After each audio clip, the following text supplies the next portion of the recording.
ልትነግሪኝ የምትፈልጊው ነገር ምንድን ነው? አዎ እንደዛ ነው የሚባለው። የኔ ብቸኛ ባይተዋል። ልክ ነሽ። በዚህ ዓለም ላይ ቢፈለግ እኔን የሚያህል ባይተዋር ሰው አይገኝም። የምልሽ የሚጠጣ ነገር ይኖራቸዋል? ካለ ዘዥ የሚጠጣ ነገር ደግሞ ከመቼ ጀምሮ ነው? ነገሩ አይፈረድብህም። የታዘዘው ነገር እስከሚመጣ እንጠብቅ ወይንስ ወደ ዋናው ጉዳይ እንግባ? ስለ አባቴ ገዳይ ምንድን ነው የምታውቂው? ምንም ነገር ሳቀንሽና ሳትጨምሪ ንገሪኝ።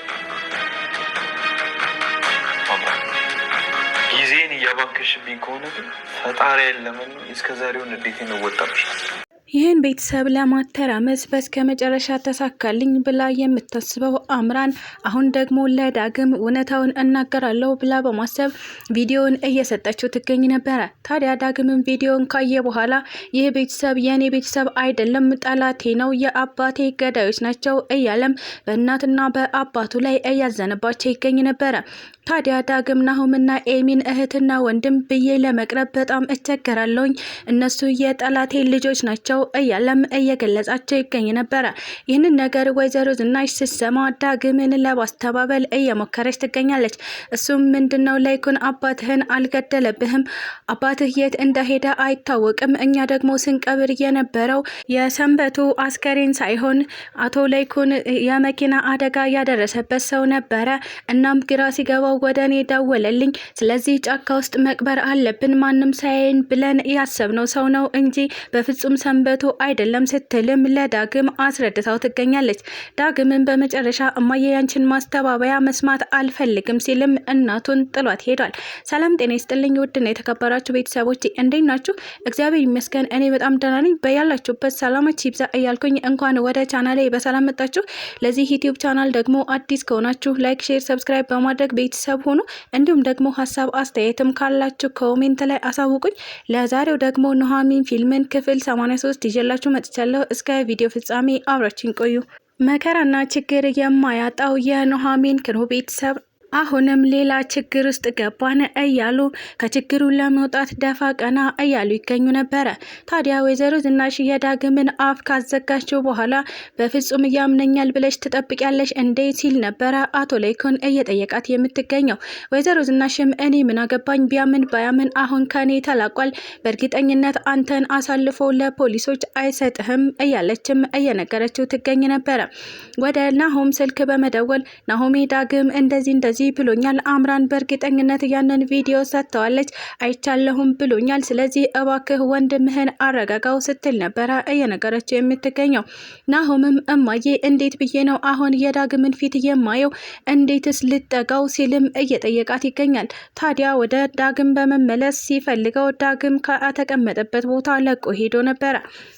ናሆምም በጣም ስለደነገጠ አሁን እናትና አባቴ እስር ቤት ሲገቡ በፍጹም ማየት አልፈልግም በማለት ዳግምን ፍለጋ እየተሯሯጠ ይገኛል። ታዲያ ከተሯሯጠን በኋላ ዳግምን አገኘው። እናም የዳግም ጫማ ላይ በመውደቅ እባክህ ለቤተሰቡ አስብ፣ ለእህትህም አስብላት፣ አሁን እህትህ ምን ውስጥ እንዳለች ታውቃለህ፣ በጣም ህመምና ስቃይ ላይ ናት፣ ስለዚህ እባክህ እንደዚህ አታድርግ፣ እናትና አባቷን አሳልፈህ አትስጥባት ሲልም እየለመነ ይገኝ ነበረ።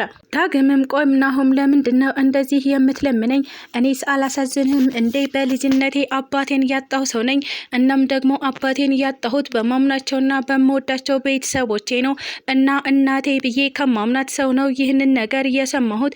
እንዴት እንደዚህ ትለኛለህ? ለምንድን ነው የምትለምነኝ? ሲልም ናሆምን ገፈታትሮ ጥሎት ወደ ፖሊስ ጣቢያ ሄዶ ይገኝ ነበረ። ወይዘሮ ዝናሽ ወደ አምራን ስልክ በመደወል አምራን ላገኝሽ እፈልጋለሁ ስትልም ቀጥራት ትገኛለች። አምራንም የመጨረሻው ግቤን አሳክቻለሁ፣ ስለዚህ ብትገለኝ እንኳን አይቆጨኝም ብላ በማሰብ ወይዘሮ ዝናሽን ለማግኘት ወስና ነበረ። ታዲያ ከተገናኙ በኋላ እንዴት እንደዚህ ታደርጊያለሽ? ደግሞ እኮ አንቺ ጋር ምንም አይነት ኮፒ እንደሌለ ነበረ የምናውቀው፣ አንቺ ከዳተኛ፣ ድሮም አንቺን ማመን አልነበረብኝም ስትልም ወይዘሮ ዝናሽ እስስቷን አንቃ ልትገላት እየሞከረች ትገኝ ነበረ። አምራንም ከዚህ በኋላ ብትገኝም ችግር የለውም ምክንያቱም ያን ቪዲዮ አሁን ከእጅ ላይ ወጥቷል። እናም የፖሊሶች እጅ ላይ ገብቷል። አንቺና ባለቤትሽ አሁኑኑ ወደ እስር ቤት ትወሰዳላችሁ ስትልም እያስፈራራቻት ትገኝ ነበረ። ወይዘሮ ዝናሽ ይህንን ስትሰማ በጣም ደንግጣ አንቺ እስስት መቼም የማትረቢ ሰው ነሽ ስትልም አምራንን አገማጭላ ጥላት ሄዳ ትገኛለች። በሌላ በኩል ደግሞ ኤርሚያስ ነው። ኤርሚያስ አሁን ላይ ለሰዎች መራራትና ርህራሄውን ማሳየት እየሞከረ ይገኛል። እሱም ምንድነው የኤሚን የሕክምና ውጤት ለማወቅ ወደ ሆስፒታል ጎራ ብሎ ይገኝ ነበረ። ታዲያ ሆስፒታል በሄደበት ሰዓት ዶክተሩን እባክህ ዶክተር ላናግርህ እፈልጋለሁ፣ እሱም ስለ ኤሚ ጉዳይ ነው ሲልም ጠይቆታል። ታዲያ እንግዳ የሆነበት ዶክተሩም አንተ ማን ልበል ከየት ነው የመጣኸው ሲልም ለኤርሚያስ ጥያቄዎችን አቅርቦለት ነበረ።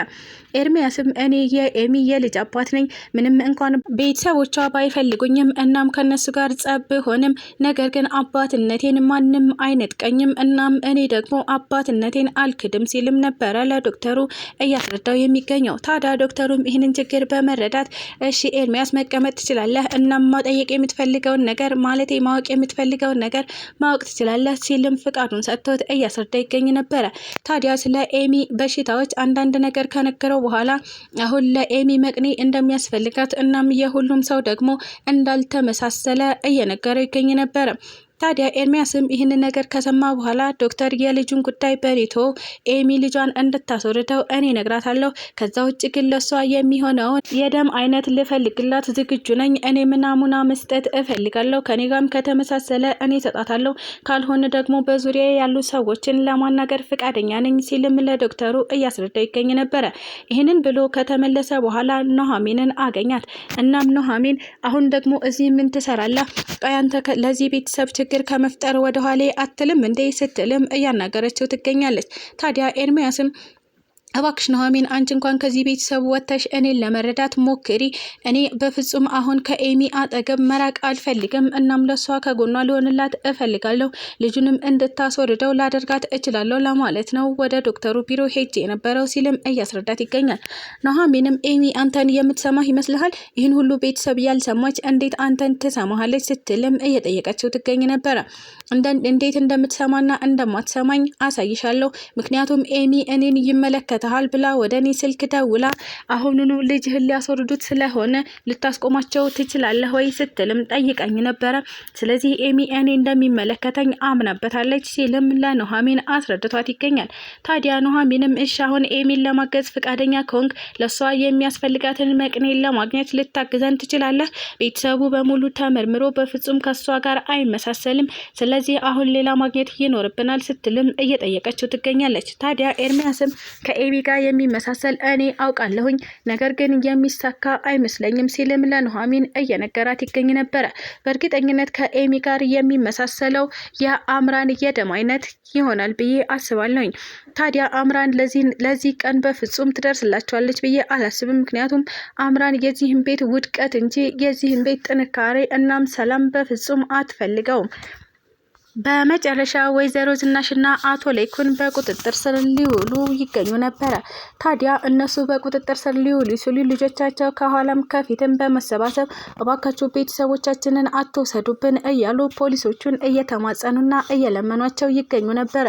በድንገት ያልታሰበ ቅጽበት ተከሰተ። እሱም ምንድነው?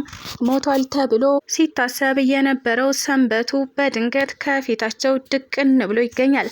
አሁን ላይ ለቤተሰቡ ውጥንቅጥ የሆነበት የሰንበቱ በህይወት መኖር እናም ደግሞ ፖሊሶቹም እነሱን እንደ ወንጀለኛ መቁጠራቸው እጅግ በጣም አስገራሚ ነገር እየሆነባቸው ይገኛል።